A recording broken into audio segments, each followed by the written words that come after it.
Hi, everyone. Thanks for joining. I'm pleased to introduce our speaker, Liz Frenz, who's going to introduce the OWASP Vulnerability Management Project.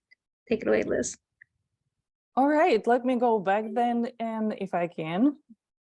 So we're talking about, I'm going to give a short overview of what bothered me last year, and many of you, I'm sure. And then Theresa going to give a presentation, vulnerability dependencies. And I hope to follow up with a quick guide into first timers of vulnerability management guide. That would be a little bit longer. So let me fly through the vulnerabilities that have been dominating the headlines last year. Log4j is a Java-based logging utility. Many of you are very familiar with that. When we're talking about Log4j, most likely we mean Log4Shell, which surfaced in November of 2021. And as you can see from this National Vulnerability Database screenshot is still being updated. Exploit of Log4j was first used in Minecraft. The premise of Log4j exploit is a remote and authenticated threat actor with the ability to log specially crafted message can cause Log4j to connect to a service that's controlled by an attacker to download and execute arbitrary code. There were patches released, but after every patch, the advisory was updated. I believe Windows 10 still doesn't have a patch for Log4j. The workarounds have been proven quite effective. With it was very difficult in the beginning to identify what product been affected by Log4Shell. Being computer-sided resilient research, which found out that out of 17,000 plus open source packages using Log4j as a dependency, only 40% had upgraded to a fixed version as of April last year. And as it wasn't enough drama, Log4Shell has been used to compromise the network of US government to deploy crypto mining malware. The FBI attributed the attack to Iranian threat actors. That happened, I think, August, September. Advisory was updated in October as well. Follina, I pronounce it Follina. If you pronounce it Follina, there is no right or wrong in our business. Follina is a remote code execution vulnerability that exists when MSDT, Microsoft Support Diagnostic Tool, is called using the URL protocol from a calling application such as Word. A successful exploit would allow an attacker to run a code with the privileges of the calling application. The attacker can install programs, view, change, or delete data, or create new accounts in the compromised user rights permit. The vulnerability was originally identified by now_sec as a part of Maldoc phishing campaign originating from an IP address in Belarus. Named Follina due to the strain in the Maldoc 0438, which is an area code of city Follina, Italy. And openSSL. This vulnerability is an arbitrary 4-byte stack buffer overflow that could trigger crashes or lead to remote code execution, while it can be exploited by attackers via malicious email address to trigger denial of service state where buffer overflow. Interesting, in the pre-announcement, this vulnerability was described as critical, which is score 10. Further, it was downgraded to high. I guess a little bit of vulnerability threat hunting was wearing out on them. The latest openSSL versions are included in Red Hat, in Ubuntu 22.04, CentOS, Stream9, Kali, Debian, and Fedora. Approximately half of Akamai managed monitoring environments had at least one machine with at least one process that depends on a vulnerable version of openSSL. The openSSL project has patched these two high severity vulnerable flows The vulnerabilities affect openSSL version 3 and later, and the right version would be openSSL 3.0.7.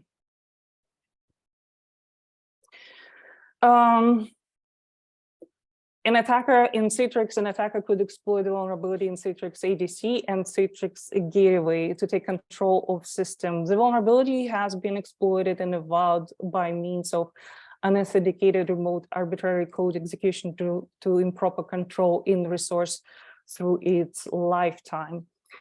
Chinese threat actor group APT5 demonstrated capabilities against Citrix ADC, hence the CVE made to the NSA advisory list. Citrix has released security updates to address this. Proxy, not shell. 2 for the price of 1. Proxy, not shell, targets vulnerable MS Exchange servers such as 13, 16, and 2019.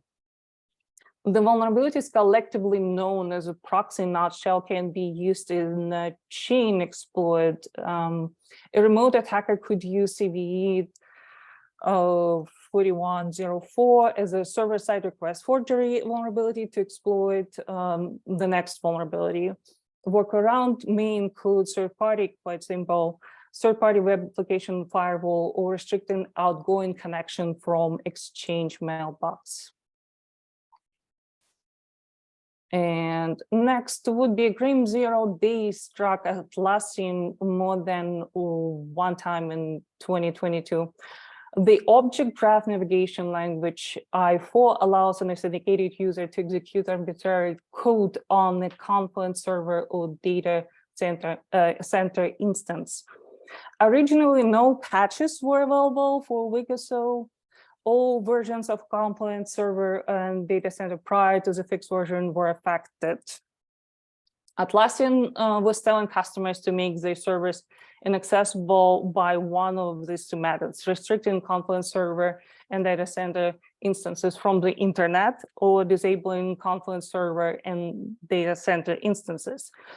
And as the drama unfolded between the parties that discovered vulnerability, Velexity, I believe, and Atlassian, if memory serves me right, Velexity disclosed this exploit on the blog and then retracted the details of the exploit. In the coordinated with Atlassian disclosure, cybersecurity firm explained that the vulnerability was discovered while performing incident response. In the breach analyzed by Velexity, threat actors installed Behinder, a JSP web shell that allows threat actor to execute commands on the compromised server remotely. Velexity says that they believe the multiple threat actors from China are utilizing these exploits.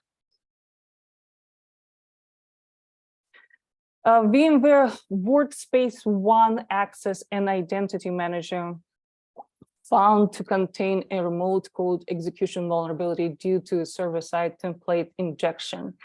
VMware evaluated this severity as a critical with a CVSS base score of 9.8. A malicious actor with a network access can trigger a server-side template injection that may result in remote code execution. VMware released a fix in April of last year. But what's interesting that in last August, Fortinet researchers observed attacks in while trying to exploit this VMware vulnerability by sending messages with malicious commands. Fortinet researchers observed attempts to deploy Mirai and botnets for crypto mining on the vulnerable Linux servers. And finally, when you put it all in perspective, Google 80 days in 2022 doesn't sound that bad. The last 0 day of 2022 was caused by access of resource using incompatible type confusion weakness in the Chrome V8 JavaScript engine. There are not much information to be found, and for a known reason right now. So what does it all mean for us? I think, oops, I think it means job security. And that's my take on what CVEs dominated headlines of 2022. Now back to you, Zoe.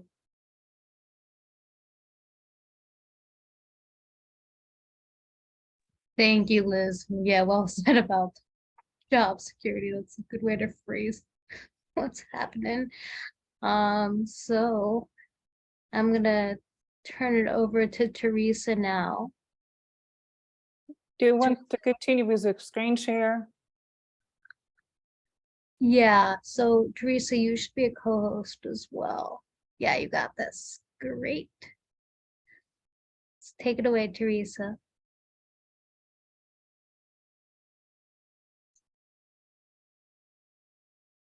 Sure. So, wait, you have my slides already? Or Yes, I do, but if you're comfortable to share your screen, I can stop share. okay, yeah, I'm Sure. happy to share my own. That's probably easier. Yeah, that way you know when you gotta switch to the next one. Okay, Oh. great. Sorry, just a minute. I just closed them by accident.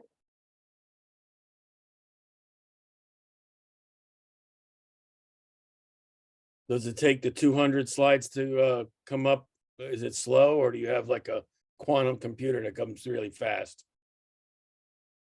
I use Google Slides, and typically it's pretty quick, actually. Yeah, no, they are. Google Slides does a good job. Yeah. Agreed. Just so Um, efficient. Some limitations on functionality, but otherwise, it's not too bad. All right. Can you see my slide? Yep. Yep. Wonderful. All right. I know we're running a little bit on time, so I will try to make this pretty short and sweet. I totally agree with Liz's summary of all these 0-day log4 shell vulnerabilities, job security. Certainly, the need for security is not going away anytime soon. And the main area of focus that I typically talk about and are looking at is the area of the risk that is associated with software dependencies and managing those dependencies appropriately. So just, the backstory of how that all started, if you're already not familiar with it. The use of software dependencies is nothing really new. It's helping teams and organizations solve problems that have already been solved by somebody else, and saving a lot of time by not reinventing the wheel.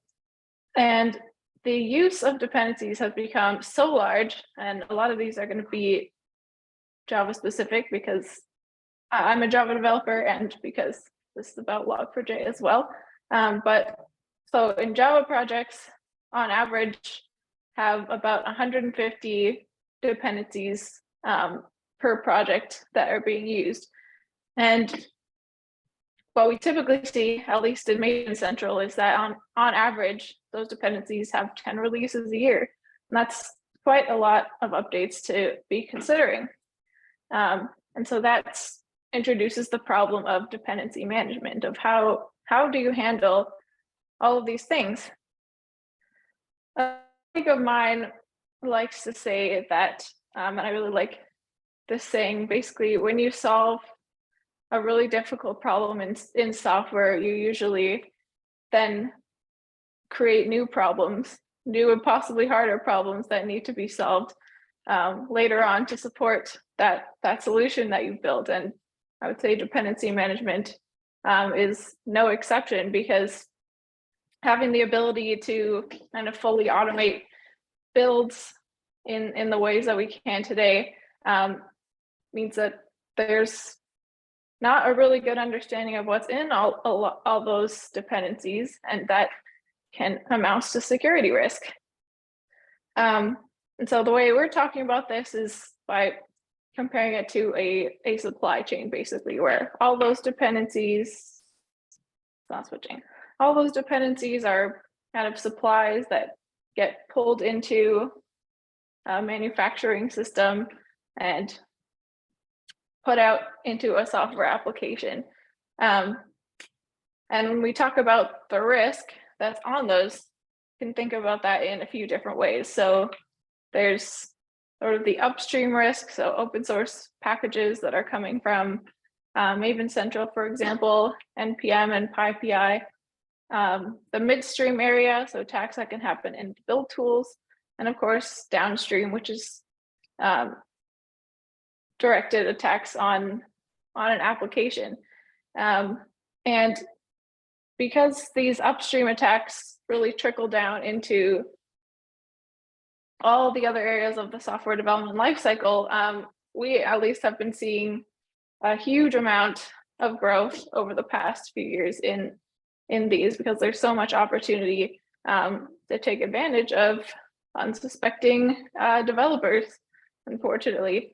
And so I'm going to talk about, oh, why my thing isn't working.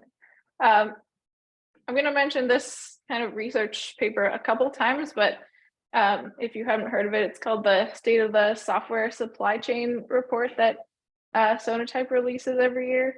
And for the past couple reports, been showing a really huge amount of growth in these types of attacks. And it's not just vulnerabilities that are discovered for Log4j, it's like actively going to those open source repositories and introducing new types of dependency attacks. So things like typo squatting and dependency confusion by putting up new dependencies that weren't there before to try to like trick developers and development teams into downloading them because of the huge amount of opportunity that's there.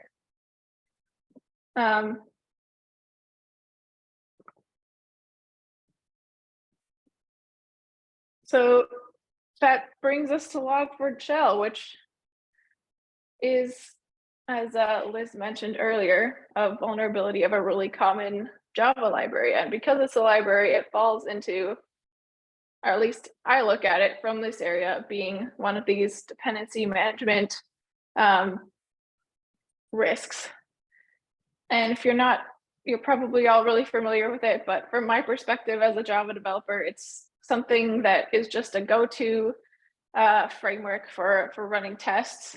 And in fact, it has millions of downloads every week by Java developers. It's basically the go-to logging framework. So I think I mentioned at the beginning of the call that basically the company I work for runs Maven Central. And so we found it really interesting to look at the download statistics of all the different versions and the behavior that happened with that. And Liz talked about it a little bit earlier too, that really a huge amount of Log4j dependencies are still vulnerable.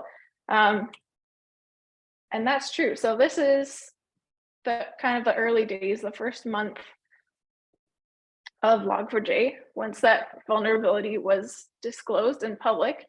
And you can see a pretty big jump in the first few days or so. Red is the versions that were considered vulnerable. There was a pretty big jump in using safer versions once they were available, but then it kind of levels out there. And throughout the rest of the year, this ends in January, that tended to pretty much stay the trend. It's really leveled out here. And a big part of that is because it is really difficult to actually find the dependencies in that web of dependencies that are there.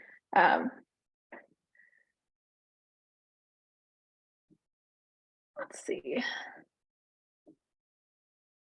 And I think to Liz's point as well, you know, we're seeing a lot of big 0-day vulnerabilities more and more, and there's data to show that they are ever increasing. So it's more important than ever to basically be responsible for this dependency management.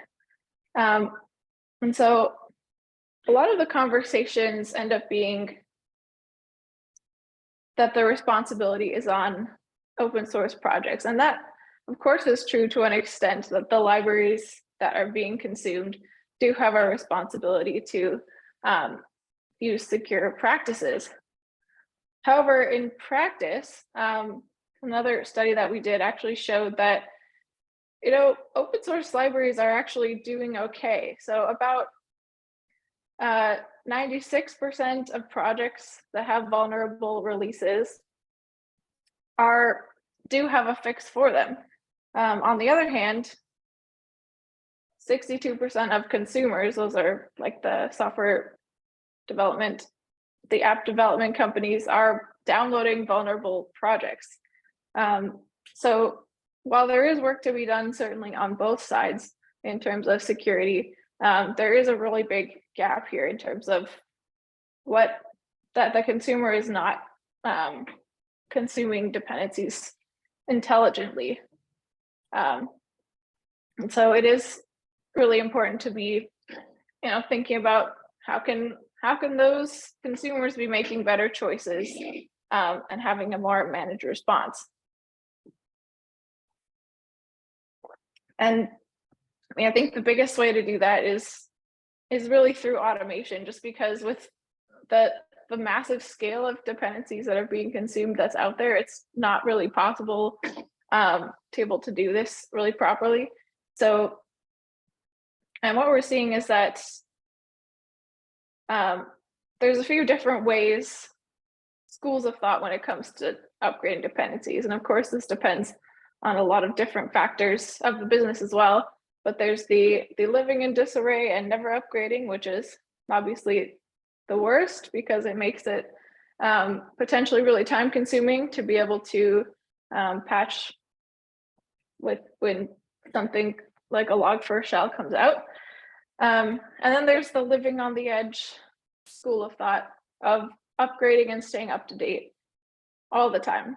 But that's also not always the best because it can introduce a lot of work for developers that may not be fully necessary and actually could expose teams to further risk if new vulnerabilities are discovered in those brand new things. So it's somewhere in the middle there of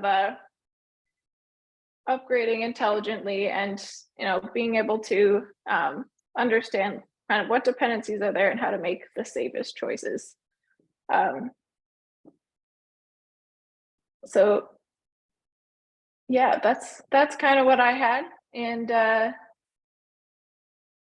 think it was mentioned earlier that I don't know if a new log4j vulnerability is coming out or not, but it definitely seems like in the news these days, everyone is saying, oh, this is the next log4shell and this is the next log4shell. I don't know whether you think one is just as bad or not, like there is going to be more coming around the corner. So having plans like this in place to be able to remediate better when it comes to those pesky dependencies is, I think, going to be more and more important in the security landscape. And I'll pass it back to Liz to talk about the vulnerability management framework. Thank you. Do you want to take your questions now since you just spoke? Well, it's already 7:40 almost, so why don't you go ahead and then we can. Yeah, why don't we wait till after? Okay, I promise I'm not going to be such a